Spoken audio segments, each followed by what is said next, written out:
जो दिखाया है शहीदों ने। क्योंकि बार बार पैदा भगत सिंह राजगुरु नहीं होते, खुद को रोज़ जलाना पड़ता है दिए की तरह।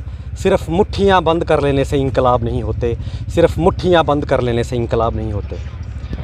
शहीद आज़म सरदार भगत सिंह जी, राजगुरु जी और सुखदेव जी के शहीदी दिवस को मुख्य रखते हुए, अपने महान शहीदों के परम बलिदान को नमन करते हुए, श्रद्धांजलि अर्पित करते हुए एसएसएफ की टीम ने आज एक इंकलाब रैली का आयोजन किया। जात पात और धर्म की राजनीति से ऊपर उठते हुए भारत की एकता और अखंडता का इंकलाब, नशे में डूबती जा रही हमारे देश की नौजवानी को मुख्य धारा में लाने का इंकलाब, हमारे देश के जब भी हमारे देश के लोग धर्म और जात पात की राजनीति में बंटते जाते हैं, ज़रूर हमारे इन शहीदों को बहुत ही ज़्यादा इस चीज़ का अफसोस होता होगा। मैं बहुत ही भावुक होता जा रहा हूँ। 2 मिनट मीडिया बंधुओं से महान शहीदों ने इंकलाब और जिंदाबाद के नारे को बुलंद किया था। वह ज़रूर आज हमसे एक सवाल पूछ रहे होंगे, वह ज़रूर हमसे पूछ रहे होंगे कि क्या जिस इंकलाब को हमने बुलंद किया था हम उसको कायम कर पाए। जिस भारत का सपना हमारे महान शहीदों ने अपने प्राणों की आहुति देकर देखा था, क्या हम उस भारत का निर्माण कर पाए? शायद नहीं, कहीं ना कहीं हमसे चूक हुई, हम नाकामयाब रहे।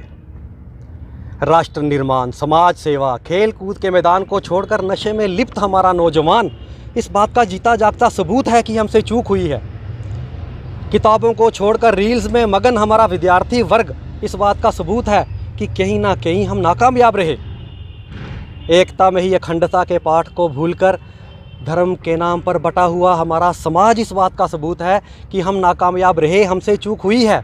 आइए शहीदी दिवस के इस पावन अवसर पर हम सब भारतवासी एक प्रण लें कि उस इंकलाब को कायम करेंगे, उस सपनों के भारत को बनाएंगे, वो सर्वश्रेष्ठ भारत, वो विश्व गुरु भाग्य विदाता भारत। आइए मिलकर भारत को उस बुलंदियों पर लेके जाएं ताकि सच्चे शब्दों में अपने शहीदों को श्रद्धांजलि अर्पित की जा सके। धन्यवाद। देखिए, आज हम दिवस मना रहे हैं अपने शहीदों का, और इनसे हमने क्रांति, इनसे हमने रेवोल्यूशन, इनसे हमने गलत को गलत और सही को सही बोलने का अगर पाठ नहीं सीखा तो ये दिवस मनाने का फ़ायदा कोई नहीं।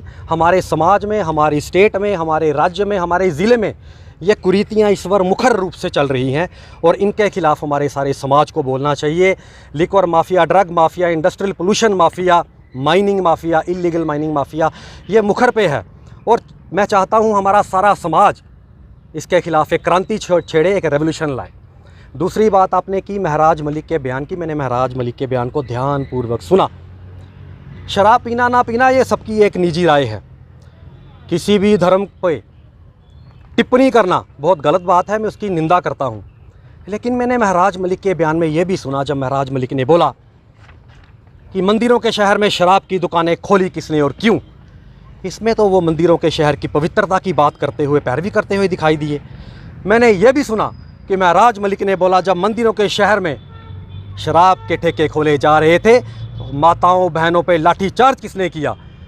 इस बयान में तो वो माताओं बहनों की सुरक्षा की पैरवी करते दिखाई दिए। मैंने ये भी सुना जब महराज मलिक ने बोला जब दुकानें 200 थी, ठेके 200 थे, तब रेवेन्यू ज़्यादा था, अब ठेके 300 हैं तो रेवेन्यू कम क्यों। इसमें तो वो जम्मू कश्मीर सरकार के सरकारी ख़जाने की पैरवी करते हुए दिखाई दिए। मैंने महराज मलिक के पॉइंट ऑफ व्यू को समझा, मैंने महराज मलिक के जो वो मैसेज कन्वे करना चाहते थे उसको समझा, और वो भी समझना बहुत ज़रूरी है। मेरी सारे राजनीतिक दलों से, सभी राजनीतिक दलों से, कोई दूध का दूल्हा नहीं है यहाँ पे, सभी से हाथ जोड़ के विनती है, चाहे कोई भी राजनीतिक दल हो। भारत ने 1975 में इमरजेंसी भी देखी जहाँ लोगों के हितों का हनन हुआ। भारत ने 84 में सिखों का कत्लेआम भी देखा। भारत ने 89 में हमारे कश्मीरी पंडित भाइयों का कत्लेआम, नरसंहार भी देखा। इसलिए कोई राजनीतिक दल दूध का दूल्हा नहीं। मेरी सभी राजनीतिक दलों से ये विनती है, धर्म एक आस्था का विषय है। धर्म के लिए, अपनी राजनीति के लिए धर्म का फ़ायदा उठाना बंद कर दीजिए। अभी मैंने अपनी तकरीर में यह बयान दिया कि हमारे देश के नौजवान नशे में लिप्त हैं। कोई झूठ बोले तो उसको मुजरिम करार कर दिया जाता है, कोई सच बोलेगा, कोई एकता की बात करेगा उसको मुजरिम करार कर देंगे। क्या मैं मुजरिम कहलाऊँगा? क्या मैं मुजरिम कहलाऊँगा? और क्या होगा इल्ज़ाम अगर मैं हरे से हिंदू लिख दूँ, भगवे से इस्लाम? अगर मैं कह दूँ सभी एक हैं, राम वाहिगुरु नबी एक हैं, पानी एक है, हवा एक है। अरे बीमार पड़ो तो दवा एक है, पानी एक है, हवा एक है, बीमार पड़ो तो दवा एक है। खून सभी का अलग है शायद, बूंद बूंद में फ़र्क है शायद। अरे अलग होता तो वो अलग रंग देता, रंग एक है ऐसे कैसे। अलग होता तो वो अलग रंग देता, रंग एक है ऐसे कैसे।